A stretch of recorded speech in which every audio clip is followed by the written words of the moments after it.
Shri Hasteshwar school ધોરણ 10 ગણિતની ક્લાસમાં તમારા બધાનું સ્વાગત છે.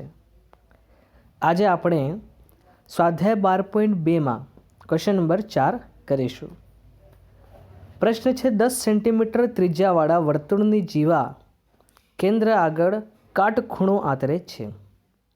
તેને અનુરૂપ લઘુવૃત્તખંડ અને ગુરુવૃત્તાંશનું ક્ષેત્રફળ આપણે શોધવાનું છે.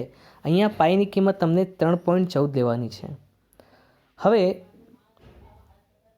જીવા તમને કેટલી આપેલી છે? 10 સેન્ટીમીટર. અને શું કહે છે કે એ જીવા જે છે એ કાટખૂણો બનાવે છે. શું બનાવે છે? કેન્દ્ર આગળ કાટખૂણો બનાવે છે. તો સૌથી પહેલાં આપણે એક આકૃતિ દોરીને સમજીએ એને કે શું કહેવા માંગે છે. ધારો કે આ જીવા છે, નામ આપી દઈએ AB. શું નામ આપી દઈએ? AB. કેટલીની છે જીવા? તો ભાઈ 10 સેન્ટીમીટરની છે. કેટલાની છે? 10 સેન્ટીમીટર. ઓકે. હવે કેન્દ્ર આગળ કાટખૂણો આંતરે છે, એનો મતલબ કે અહીંયા શું બનતું હશે? કાટખૂણો બનતું હશે. એને અહીંયા નામ આપણે O આપી દઈએ. એના પછી શોધવાનું શું છે? તો લઘુવૃત્તખંડ અને ગુરુવૃત્તાંશનું ક્ષેત્રફળ. તો તમે વિચારો કે આ R હશે તો આ પણ R હોય, કેમ કે OA બરાબર OB થશે આમાં. જો OA બરાબર OP હોય અને અહીંયા 90 અંશ બને છે તો આપણે પાયથાગોરસ પ્રમેય લગાવીને ત્રિજ્યા શોધી શકીએ. તો શું થશે? 2R² બરાબર 100. R² બરાબર 50 લખી શકીએ અને R બરાબર 25 દુ 50 થાય, એટલે કે 5 વર્ગમૂળમાં 2 સેન્ટીમીટર. ઓકે. આવું કેમ થયું? કેમ કે 50 છે, વર્ગમૂળમાં આવશે 50, 25 દુ 50, વર્ગમૂળમાંથી 25 બહાર નીકળશે તો આપણને 5 મળશે અને 5 વર્ગમૂળ 2 આપણું ત્રિજ્યા હશે. ઓકે. એના પછી ત્રિજ્યા આપણને મળી ગઈ તો આપણે શું શોધી શકીએ આના પરથી? આપણે શોધી શકીએ છીએ વૃત્તાંશ. શું શોધી શકીએ છીએ? વૃત્તાંશ. તો લઘુવૃત્તાંશનું ક્ષેત્રફળ, લઘુવૃત્તાંશનું ક્ષેત્રફળ. તો એનો સૂત્ર શું થશે? θ/360 πr², θ 90 એટલે કે 9 ચોક 36 એટલે ભાગ્યા 4 કરી દેવાનું ડાયરેક્ટ, πr²/4. ક્લિયર? 3.14 R² એટલે કે આનો વર્ગ કરવાનો છે. પાછું 25 અને વર્ગમૂળ જે છે એટલે એ 2 થઈ જશે. ઓકે. ભાગ્યા 4 ગુણા 100 લખી શકીએ, કેમ કે 3.14નો 100 અહીંયા આવશે. તો અહીંયા આપણે કાપીએ તો 25 ચોક 100. ઓકે. 2 વડે કાપીએ તો 2 દુ 4 અને ફરી એને 2 વડે કાપીએ તો આપણને મળશે 2 એકા 2, 1 વધશે 11, 2 5 10, 1 વધશે 14, 2 7 14, 157/4.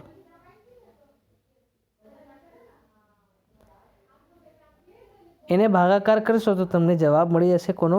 લઘુવૃત્તાંશનો. ઓકે. હવે આપણે ભાગાકાર કરી દઈએ. 4 ચોક 16 થાય એટલે 4 તરી 12, 13 14 15 એટલે 3 વધશે 37 થશે.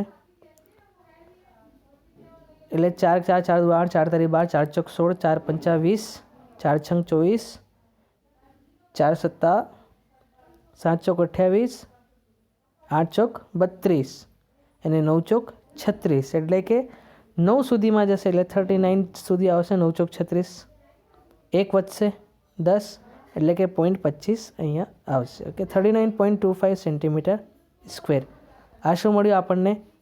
લઘુવૃત્તાંશનું ક્ષેત્રફળ. અને ગુરુવૃત્તાંશનું ક્ષેત્રફળ જો શોધવું હોય તો આપણે શું કરીશું? આને ગુરુવૃત્તાંશ માટે આપણે πr² બાદ કરી દઈશું એને.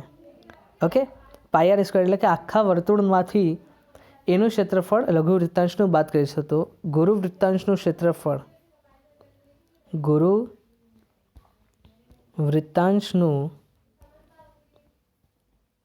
ક્ષેત્રફળ બરાબર આપણે શું લખી શકીએ અહીંયા? πr² માઇનસ લઘુવૃત્તાંશનું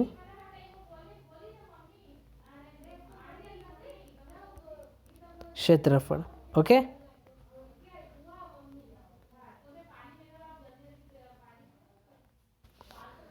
હવે પાઈ આર સ્ક્વેરની કિંમત તમે આરામથી મેળવી શકો છો. લઘુવૃત્તાંશની કિંમત આપણે શોધી 39.25. આ જે છે 39.25 એ, તો આની કિંમત પાઈ આર સ્ક્વેરમાંથી બાદ કરી દેજો, એટલે કે તમને કોનો જવાબ મળી જશે? ગુરુવૃત્તાંશનું ક્ષેત્રફળનું. અને એની સાથે સાથે લઘુવૃત્તખંડ શોધવું હોય તો એનો સિમ્પલ સૂત્ર છે, જો આ ત્રિકોણ કાટકોણ છે, કાટકોણ ત્રિકોણ છે, તો કાટકોણ ત્રિકોણનું ક્ષેત્રફળ શું થાય છે? 1/2 લંબાઈ એટલે લંબ ગુણા આધાર. તો એના માટે આપણે શું કરીશું? આર સ્ક્વેર કરી દેજો. 1/2 આર સ્ક્વેર એટલે તમને આનું ક્ષેત્રફળ મળી જશે. પછી એના લઘુવૃત્તાંશમાંથી બાદ કરી દેશો તો તમને લઘુવૃત્તખંડનું ક્ષેત્રફળ પણ આરામથી મળી જશે. ઓકે, તો આટલું તમને કરવાનું છે. એના પછી આપણે ક્વેશ્ચન નંબર 5 કરીએ. ક્વેશ્ચન નંબર 5 છે, 21 સેન્ટીમીટર ત્રિજ્યાવાળા વર્તુળનું એક ચાપ કેન્દ્ર આગળ 60 ડિગ્રીનો ખૂણો આતરે છે. તેને અનુરૂપ ચાપની લંબાઈ, ચાપ વડે બનતા વૃત્તાંશનું ક્ષેત્રફળ, અનુરૂપ જીવા વડે બનતા વૃત્તખંડનું ક્ષેત્રફળ તમને શોધવાનું છે. તો ત્રિજ્યા તમને આપેલી છે, ખૂણો તમને આપેલું છે, ચાપની લંબાઈ તમે આરામથી શોધી શકો છો. કેવી રીતે કરાય એ આપણે કરીએ. ક્વેશ્ચન નંબર 5, ચાપ આખો ચાપ કેટલાનું હોય?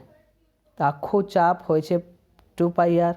ઓકે, 2 પાઈ આર હોય ચાપ, 2 પાઈ આર હોય. θ/360 આવશે એટલે 2 થી કપાશે એટલે θ/180 આપણે લખી શકીએ. પાઈ આર અહીંયા θ/આપણે 360 લખીએ. થીટા કેટલો છે અહીંયા? 60 ડિગ્રી ગુણા, જો 2 વડે કાપીશું તો અહીંયા 180 મળશે એટલે 2 જતો રહો. અહીંયા પાઈ કેટલું લેવાનું છે? અહીંયા 22/7 ગુણા અહીંયા 21 સેન્ટીમીટર તમને ત્રિજ્યા આપેલી છે એટલે કે અહીંયા 21 લખીશું. 7 વડે કાપીએ, 7 તરી 21, 0 થી 0 કપાયું, 6 તરી 18, 3 થી 3 કપાયું એટલે શું મળશે આપણને? 22 સેન્ટીમીટર. એ આપણી ચાપની લંબાઈ થઈ ગઈ. કેટલો ઇઝી દાખલો છે ને. એના પછી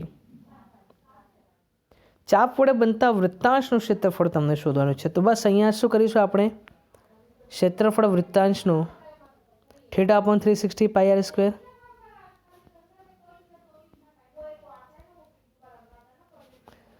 તો અહીંયા θ/360, થીટા છે 60 તો 1/6 છે 36 એટલે કે અહીંયા 6 મળશે. 1/6 પાઈ 22/7 આર સ્ક્વેર એટલે કે 21 ગુણા 21 થઈ જશે.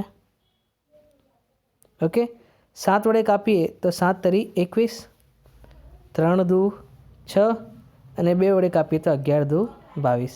11 અને 21નો ગુણાકાર કરીશું તો કેટલો મળશે આપણને?